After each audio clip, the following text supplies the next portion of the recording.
সবাইকে নতুন বছরের অনেক অনেক শুভেচ্ছা। আশা করছি নববর্ষ প্রত্যেকের ভালোভাবে শুরু হয়েছে। আজকে আমরা নতুন বছরের প্রথম যে বিষয় নিয়ে আলোচনা করব সেটা হচ্ছে ঠান্ডা লড়াইয়ের উৎপত্তি কিভাবে হয়েছিল। আমরা গত ক্লাসে ঠান্ডা লড়াইয়ের সংজ্ঞা সম্পর্কে জেনেছি। যারা ভিডিওটি দেখোনি, ডেসক্রিপশনে লিংকে গিয়ে দেখে নেবে, তাহলে আজকের ক্লাসটি বুঝতে সহজ হবে। যাই হোক, শুরু করছি। ঠান্ডা লড়াই কবে কিভাবে শুরু হয়েছিল। ঠান্ডা লড়াইয়ের বিষয় সবার প্রথমে যেটা মনে রাখা উচিত যে দ্বিতীয় বিশ্বযুদ্ধের পরবর্তীকালে আন্তর্জাতিক রাজনীতির মুখ্য বিষয় ঠান্ডা লড়াই হলেও ঠান্ডা লড়াই ঠিক কবে কিভাবে শুরু হয়েছিল এটা নিয়ে কিন্তু দ্বিমত রয়েছে। এক গোষ্ঠী মনে করে যে ঠান্ডা লড়াইয়ের সূচনা হয়েছিল 1917 সালে বলশেভিক বিপ্লবের মধ্য দিয়ে সোভিয়েত রাশিয়ার প্রতিষ্ঠার কাল থেকে। কারণ সোভিয়েত রাশিয়ার প্রতিষ্ঠার কাল থেকে দেখা যাবে যে পশ্চিমী শক্তিগুলো বলশেভিক তথা সোভিয়েত রাশিয়ার সম্পর্কে একটা সন্দিহান দৃষ্টিভঙ্গি নিয়েছিল এবং সোভিয়েত রাশিয়ায় গৃহযুদ্ধে দক্ষিণপন্থীদের সহায়তা করার জন্য পুঁজিবাদী দেশগুলো সোভিয়েত রাশিয়ায় সেনাও পাঠিয়েছিল। যাই হোক, শেষ পর্যন্ত সোভিয়েত রাশিয়ার সাম্যবাদীরা জয়যুক্ত হয়েছে। তবু কিন্তু পশ্চিমী রাষ্ট্রজোটের কাছে সোভিয়েত রাশিয়া একটা অচ্ছুত হয়েই থেকে গিয়েছিল। কারণ আমরা দেখব যে 1933 খ্রিস্টাব্দ পর্যন্ত আমেরিকা যুক্তরাষ্ট্র সোভিয়েত রাশিয়াকে স্বীকৃতি জানায়নি। যাই হোক, 1934 খ্রিস্টাব্দে জাতিসংঘের সদস্যপদ লাভ করার পর যৌথ নিরাপত্তা ব্যবস্থায় সোভিয়েত রাশিয়ার গুরুত্বপূর্ণ ভূমিকা ছিল।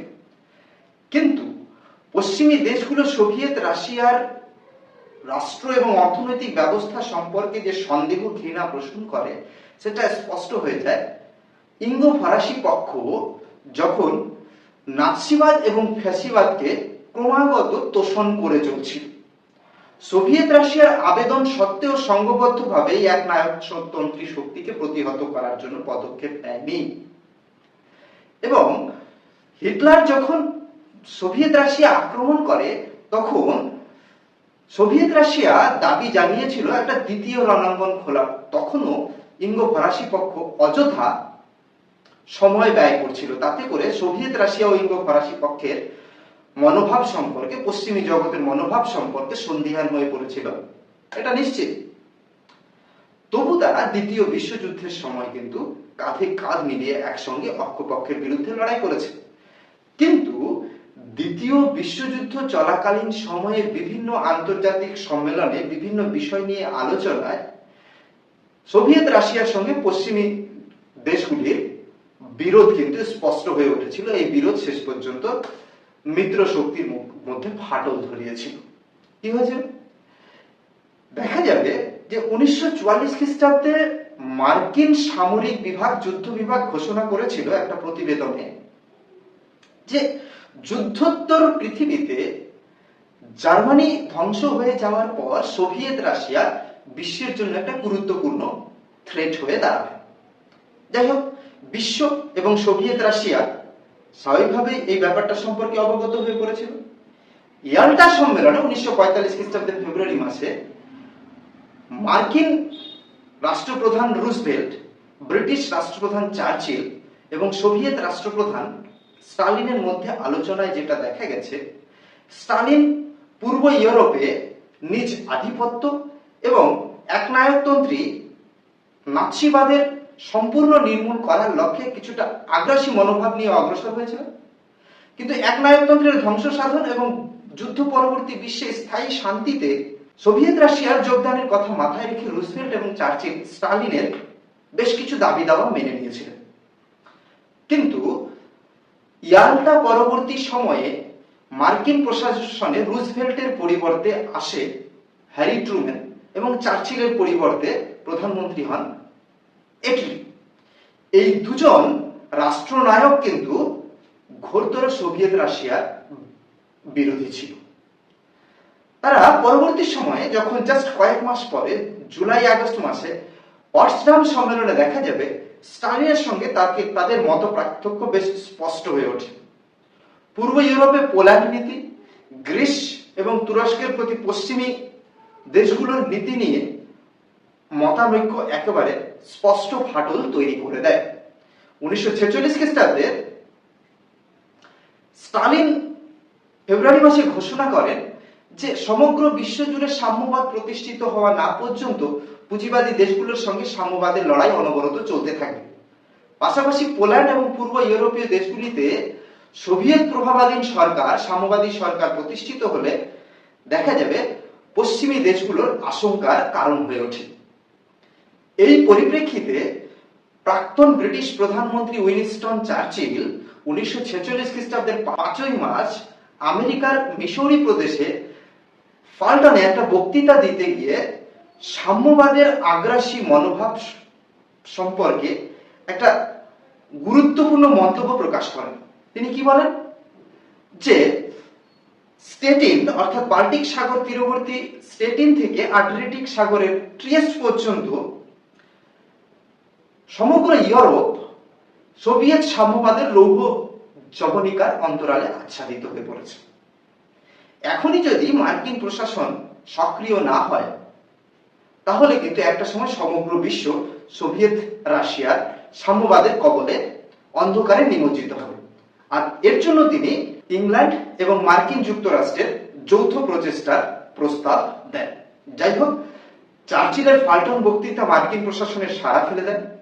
মার্কিন প্রশাসন নড়ে চড়ে বসে। একই সময়ে মার্কিন পররাষ্ট্র সচিব, যিনি সোভিয়েত রাশিয়ায় কর্মরত ছিলেন পররাষ্ট্র দপ্তরে, জর্জ কেন্নান, মার্কিন প্রশাসনকে একটা টেলিগ্রাম করে জানান যে এখনই যদি কোনো সক্রিয় পদক্ষেপ গ্রহণ করা না হয় সোভিয়েত রাশিয়ার আগ্রাসনকে প্রতিহত করার জন্য, তাহলে কিন্তু সমূহ বিপদ অপেক্ষা করছে। তবে তিনি তড়িঘড়ি কোনো ব্যবস্থা গ্রহণের বিরোধী ছিলেন, কারণ তিনি জানতেন যে যুদ্ধ বিধ্বস্ত সোভিয়েত রাশিয়া এখনই কোনো আগ্রাসী নীতি গ্রহণ করার পরিস্থিতিতে নেই।